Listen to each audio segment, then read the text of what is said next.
շնորհակալություն, դուք նշեցիք կառավարության կողմից ներկայացված, ես ուղղակի հավելեմ, որ սա կարելի ասել նույնիսկ համատեղ ազգային ժողովի հետ բավական երկար քննարկված, ինչպես նաև մասնավոր հատվածի հետ բավական երկար քննարկված, բայց ուզում եմ շեշտադրել, ինքը հարկային վարչահայության ամենաառանցքային բարեփոխումներից է, իօքուտ բիզնես միջավայրի լավացման եւ այստեղ մենք այս նախագծով իրականում հարկային վարչահայության մտածողությունը ենք էապես փոխում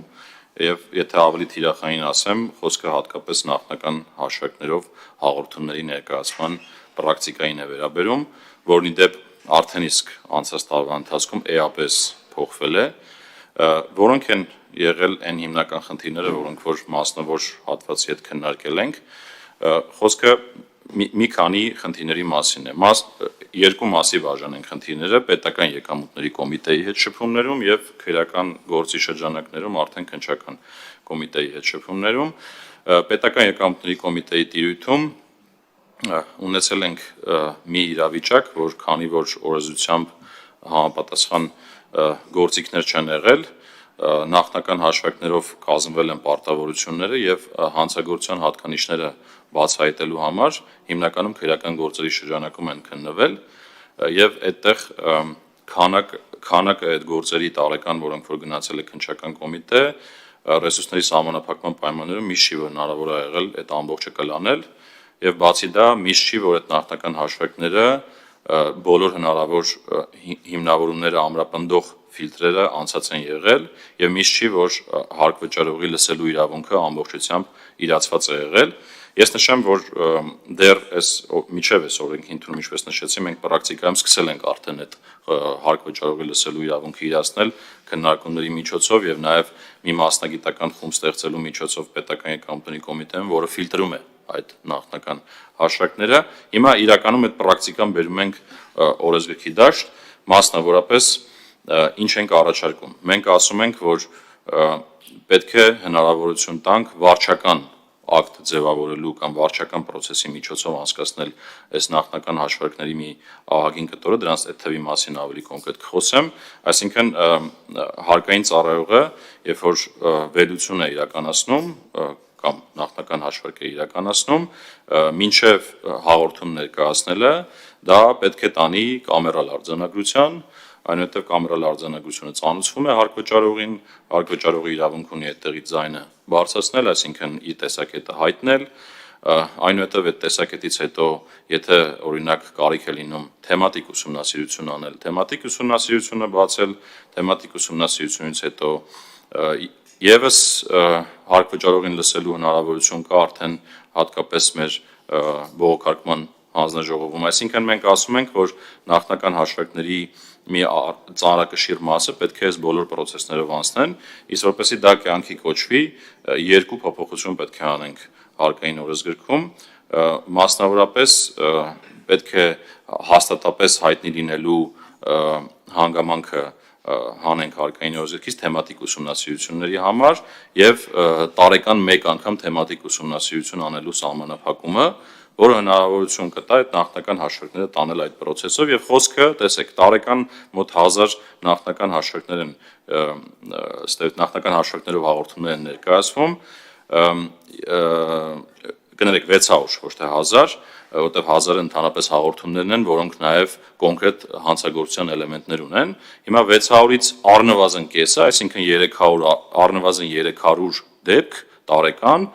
արդեն գնալու է վարչական գործընթացով այս ընդունելու պայմաններում եւ սա էապես թոթափելու է նաեւ այն ծանրաբեռնվածությունը, որը քննչական կոմիտեում է գոյանում նաեւ այս խոսքի հետևանքով, բայց պետք է նշեմ, որ սրանից նաեւ բացառություններ ենք նախատեսում, որովհետեւ իրականության մեջ կան դեպքեր, որ պետք է անհապաղ այդ քրեական վարույթները նախաձեռնել, մասնավորապես անհրաժեշտ է լինում ապացույցները պահպանել, թվային տվյալները հայտնաբերել եւ ապացույցների այդ ֆիքսման հետ կապված գործողությունները արագ իրականացնել եւ իհարկե եթե ունենք ողջամիտ կասկած որ հապաղումը կարող է հանգեցնել ապացույցների կորստի ոչնչացման կամ թաքցման սա առաջի կտորը երկրորդը վերաբերում է շատ լայն քննարկված շեմին գիտեք որ ներկայումս երկու շեմ ունենք մասնավորապես խոսքը վերաբերում է հարկերը, տուրքերը կամ այլ վճարները չվճարելու խոշոր չափի համարվող շեմին, որը 10 միլիոնն է, եւ առանձնապես խոշորը, որը 20 միլիոնն է, եւ այստեղ մենք առաջարկում ենք պատմականորեն շատ էական դրական քայլ, 3 անգամ ավելացում 10 միլիոնից դեպի 30 միլիոն, ընդ որում մի կարևոր առանձնահատկություն ենք նաև այստեղ ավելացնում, 1 տարվա համար 30 միլիոն, 2 տարվա համար 45 միլիոն, այդ 2 տարիների մեջ իր տարեկան քայլի փոքրացումը նպատակ է հետապնդում նաև կարգապահության մեսիջ հաղորդել մեր հարկվճարողներին, եւ առանձնապես խոշորի դեպքում էլ արդեն խոսում ենք 50 միլիոնի մասին, այսինքն 20-ից դեպի 50 միլիոն, 2.5 անգամ ավելացման, դա 1 տարվա պարտավորությանն է վերաբերում, իսկ 2 տարիների համար 75 միլիոն։ Հիմա ինչ է տեղի ունենալու սրա արդյունքում, ըստ էության ապաքերականացման մեծ հիմքեր են ստեղծվելու, մասնավորապես քննչական կոմիտեի հետ մենք աշխատել ենք մոտ 500-ից 600 գործ կապաքերականացվի, իհարկե հարկվճարողի համաձայնությամբ, իսկ նախաձեռնված չլինելու դեպքում էլ չի նախաձեռնվի այդ քերական գործերը, եւ իհարկե մենք արդեն այդտեղ պետք է աշխատանք անենք դրանց մեջ ֆիլտրելու այն դեպքերը, որոնք պետք է գնան են առաջին կետով իմ նշած վարչական պրոցեսով։ Ընդ որում առանձնապես խոշորի դեպքում արդեն այնտեղ սանկցիաների փոփոխության հարց կա, այսինքն ծանր սանկցիաները իջնում են արդեն միջին ծանրության են դառնում, եւ իհարկե երրորդ բարեփոխումը, որը քրեական դատավարության օրենսգրքում է տեղի ունենում, եւ այս խնդիրներին անդրադառնամ, հետո դրա լուծմանը անդրադառնամ, մենք բարբերաբար քննարկում ենք այն հարցը, որ բողոքներ են լինում հարկվճարողների մոտ, որ քննչական կոմիտեում այդ տարբեր ձևերով արգելադրումների սկսած կանխիկից վերջացած այլ ձևերով արգելադրումները երբեմն խանգարում են բիզնես գործունեությունը վարել եւ էական բացասական վնաս են հասցնում որոշ դրվագներում եւ այստեղ ինչ ենք անում մենք արգելադրման նոր մոտեցում ենք առաջարկում, մասնավորապես առաջարկում ենք, որ բանկային երաշխիքը նույնպես կարող է որպես արգելադրման համար ակտիվ դիտարկվել, բացի այդ իրականում կար անորոշություն, արդյոք օրինակ արժեթղթերը հնարավոր է արգելադրել թե ոչ, դա էլ ենք ամբողջությամբ պարզաբանում, որովհետև քրեական օրենսգրքում եւ քրեական դատավարության օրենսգրքում մանրամասն այդքան նշված չի, որ հատկապես որ արժեթղթերը կարան եւ այստեղ ասում ենք, որ ցանկացած տեղի արժեթուղթ, այդ թվում պարտատոմս եւ կորպորատիվ եւ պետական կարող է արգելադրվել, դա այս ֆինանսական գործիքների որպես արգելադրման միջոց առաջադրումը հնարավորություն է տալու, որ իրենք իրենց եկամուտները չկորցնեն այդ ընթացքում, միաժամանակ քրեական վարույթը ընթանա եւ բացահայտվի իրական հանցագործությունը եւ դրա պատճառները։ Եվ այս բոլորը միասին ըստ էության մեր բարեփոխումները, ինչպես դուք նշեցիք, պարոն Թունյան, առաջին փուլն է եւ սրանց կիրառությունից հետո մենք արդեն կգանք բարեփոխումների նոր փաթեթով հասկանալու թե ել ինչ կա, որ պետք է բարելավենք այս մի քանի 3 օրենսգրքերում։ Կառավարության կողմից ներկայացված մաքսային կարգավորման մասին օրենքում փոփոխություններ եւ լրացումներ կատարելու մասին օրենքի նախագիծը առաջին ընթերցմամբ հիմնական զեկուցող Պետական եկամուտների կոմիտեի նախագահ Էդվարդ Հակոբյան, խնդրեմ պարոն Շնորհակալություն։ Բիզնեսի համար խաղի կանոններ հստակեցնող շատ առանցքային ռեֆորմներից մեկն է մաքսային վարչարության եւ այստեղ մենք ամբողջությամբ մաքսային ստուգումների գործընթացը մոտեցնում ենք հարկային ստուգումներին եւ էական փոփոխություններ ենք առաջարկում, որոնք պարզապես հստակեցնում են մաքսային համակարգի հետ առնչվող տնտեսվարող սուբյեկտների համար խաղի կանոնները եւ ձեր թույլտվությամբ ես անցնեմ այն խնդիրներով, որոնք որ ներկայումս կան եւ ներկայացնեմ այն լուծումները, որոնք որ առաջարկվում են այս նախագծով։ Նախ նշեմ, որ երկու տեսակի մաքսային ստուգում ունենք մենք, կամերալ եւ արտաքին, ու կամերալը դա ըստ էության հեռավար ստուգման ձևն է եւ առաջին խնդիրը, որը որ կա, մենք կամերալ մաքսային ստուգման մասով ընթացակարգերի խնդիր ունենք, մասնավորապես սահմանված չեն կամերալ մաքսային ստուգման ժամկետը, մաքսային ստուգման սկիզբ համարելու ամսաթիվը, ինչն ըստ էության անորոշություն է առաջացնում ինչպես ստուգվող անձանց, այնպես էլ մաքսային մարմնի մոտ, ընդ որում կամերալ մաքսային ստուգման իրականացվում է առանց վարչական վարույթի մասին ծանուցման եւ առանց ստուգման ժամկետի սահմանափակման, որը ինքնին բացի անորոշությունից ստեղծում է մի իրավիճակ, որ ստուգումները վիճարկվում են պարբերաբար եւ անիմաստ բյուրոկրատական պրոցեսների մեջ ենք մտնում։ Ըստ էության առաջարկում ենք սահմանել, որ կամերա ստուգման ժամկետը չի կարող գերազանցել 40 աշխատանքային օրը, ինչպես նաև կամերա ստուգման սկսելու մասին ստուգման ենթակա անձը պետք է ծանուցվի։ Ծանուցումների մասին մի փոքր ավելի ուշ կխոսեմ, թե ինչ կարգավորումներ ենք նախատեսում։ Ընդ որում ֆիքսում ենք, որ կամերալ մաքսային ստուգման ժամկետը չի կարող երկարաձգվել եւ չի կարող կասեցվել։ Այսինքն, եթե բացվել է կամերալ ստուգում, ծանուցվել է, այդ ընթացքում պետք է մեր աշխատակիցը իր ստուգումը ամբողջությամբ ավարտի եւ կամ պարտավորություն առաջադրի կամ օրինակ արձանագրի, որ որևէ խախտում չկա։ Մյուս խնդիրը մեր մոտ արտագնա արդեն մաքսային ստուգումներին է վերաբերում։ Արտագնա խնդիրը նա է, որ այստեղ էլ նույնպես ընթացակարգերը հստակեցված չեն, մասնավորապես սահմանված չէ արտագնա մաքսային ստուգման ժամկետի կասեցման վերացման պահը եւ բացի այդ սահմանված չեն կասեցման հիմքերը։ Օրինակ իրավապահ մարմինների հարցումների դեպքեր, հանցագործության հատկանիշներ, ստուգման առնչվող նյութերի առգրավված լինելու դեպքեր եւ այս առումով ըստ էության առաջարկում ենք մենք այդ հիմքերը ստեղծել, մասնավորապես հիմքերը հետեւյալն են. քրեական վարույթ իրականացնող կամ այլ իրավասու գերատեսչությունների հարցումներ կատարելու դեպքը, ստուգման առնչվող փաստաթղթերի հետաքննության դեպքը, նախաքննության մարմնի որոշման կամ դատարանի վճռի հիման վրա առգրավված լինելու դեպքը, մաքսային ստուգում անցկացնելու ընթացքում հանցագործության հատկանիշների հայտնաբերման եւ համապատասխան հաղորդման ներկայացման դեպքը, մաքսային փորձաքննություն անցկացնելու դեպքը եւ այսպիսի մի քանի այլ դեպքեր, որոնք որ հստակ սահմանվում են։ Հաջորդ խնդիրը ստուգվող անձի կողմից ստուգման ակտի նախապես ծանոթացման եւ առարկությունների ներկայացման իրավական հիմքերին է վերաբերում, մասնավորապես սահմանված չեն մաքսային ստուգման ակտի նախագծի ներկայացման եւ դրա վերաբերյալ ստուգող անձի կողմից առարկությունների ներկայացման կարգավորումներ եւ ժամկետներ։ Այսինքն այս լսելու իրավունքի իրացման մասին է խոսքը այս ստուգման ժամանակահատվածում եւ առաջարկում ենք սահմանել, որ մաքսային ստուգման արդյունքների ամփոփման նպատակով ստուգումներ իրականացնողը, տվյալ դեպքում մաքսային ծառայողը, ստուգումն ավարտվելու օրվան հաջորդող 10 աշխատանքային օրվա ընթացքում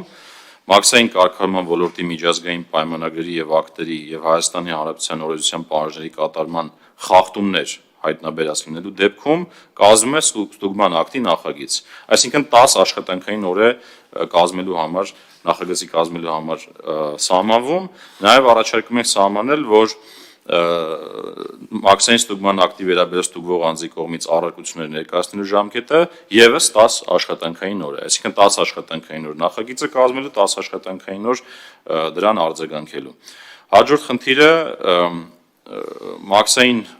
մարմնի կողմից մաքսային ստուգման շրջանակներում կազմվող փաստաթղթերի միավորմանն է վերաբերում, ներկայումս մի քանի փաստաթուղթ կազմելու փոխարեն մեկ փաստաթղթի կազմման միջոցով, մասնավորապես հիմա սահմանված չեն մաքսային ստուգման արդյունքների ամփոփման հիման վրա մաքսային մարմնի կողմից կայացվող որոշումների տեսակներ, այսինքն կոնկրետ որոշումների տեսակներ որևէ տեղ գրված չի, թե ինչ որոշում է կայացնում մաքսային մարմինը եւ մենք առաջարկում ենք սահմանել այդ որոշումների տեսակները, որը պետք է կայացնի մաքսային մարմինը, մաքսային ծառայողի, այդպիսի որոշումներն են մասնավորապես մաքսային հայտարարագրում փոփոխություններ կամ լրացումներ կատարելու վերաբերյալ մաքսային վճարների կամ հարկերի ներքին շուկայի պաշտպանության միջոցների գծով պարտավորությունների հաշվարկման վերաբերյալ որոշման տեսակը, պարտավորությունների ստուգման ակտով վճարման առաջադրելու վերաբերյալ որոշման տեսակը, հայտնաբերված խախտումները վերացնելու ժամկետ սահմանելու մասին որոշումը, գործունեությանը կասեցնելու մասին որոշումը եւ այսպիսի մի քանի այլ որոշումներ, որոնք հստակեցվում են այս փաթեթում։ Մյուսը ծանուցման ընթացակարգերին է վերաբերվում, ներկայումս նշեմ, որ սահմանված է ակտի ծանուցման եղանակը, սակայն մաքսային ստուգման առաջվող այլ փաստաթղթերի ծանուցման եղանակները հստակեցված չեն, մասնավորապես սահմանված է, որ անձին կարող է հանձնվել այդ ստուգման ակտը պատվիրված փոստով, այդ թվում ստանալու մասին ծանուցմամբ, արձեռն եղանակով եւ ինչ ենք առաջարկում ենք մասնավորապես ծանուցման եղանակներ սահմանել արձեռին եղանակ, այսինքն թվարկում ենք եղանակները այս կարգավորումների մեջ, արձեռին եղանակը էլեկտրոնային փոստը, փոստային կապը եւ հաշվետվությունների ներկայացման էլեկտրոնային կառավարման համակարգը։ Եվ սա ըստ էության հնարավորություն կտա բոլոր հնարավոր եղանակներով ծանոթությունը կազմակերպել շատ պաշար, քաղաքակիրթ եւ բավական արագ ձևով։ Մյուս խնդիրը, որը կուզենամ ձեր ուշադրության ներկայացնեմ, պատասխանատվության նորմերին է վերաբերում, մասնավորապես հիմա հստակեցված չեն պատասխանատվության միջոցներն այն կազմակերպությունների նկատմամբ, որոնց մոտ մաքսային ստուգման արդյունքում հայտնաբերվում է մաքսային մարմինների կողմից գանձվող մաքսային վճարների, հարկերի, տուրքերի, վճարների չհաշվարկման կամ պակաս հաշվարկման դեպքերը։ Եվ ինչ ենք առաջարկում, մասնավորապես տեղ առաջարկում ենք հստակեցնենք ով է պատասխանատվություն կրողը, պատասխանատվությունը կրելու է կոնկրետ կազմակերպությունը եւ այդ բացի այդ նաեւ ինչ ենք ասում, որ բացառություն ենք սահմանում, ինչը նշանակում է, որ ոչ թե լրացուցիչ պատասխանատվության միջոցներ ենք սահմանում, այլ մաքսային ստուգման արդյունքում պարտավորությունները առաջադրվում են իրավաբանական անձին, ինչը նշեցի, այսինքն ոչ թե նոր պարտավորություն ենք մտածել, այլ հստակեցրել ենք պարտավորության սուբյեկտին։ Մյուսը վերաբերվում է տույժերի դրույքաչափին եւ այստեղ առաջարկում ենք համահարթեցում իրականացնել չվճարված պարտավորությունների գծով օրական տույժերի հետ կապված, գիտեք, որ հարկային իմացով դա 0.075% է, որը չեմ հիշի, որ տարում ենք սահմանել, վերջին 2-3 տարիների ընթացքում, եթե չեմ սխալվում, հիմա մաքսայինով ըստ էության նույն, ասում ենք նույն համահարթեցումը ունենանք եւ նույն չափի տույժեր ունենանք, որը էլի հարկային մաքսային համահարթեցում է ապահովում։ Նշեմ նաեւ, որ որոշ խմբագրական ու տեխնիկական բնույթի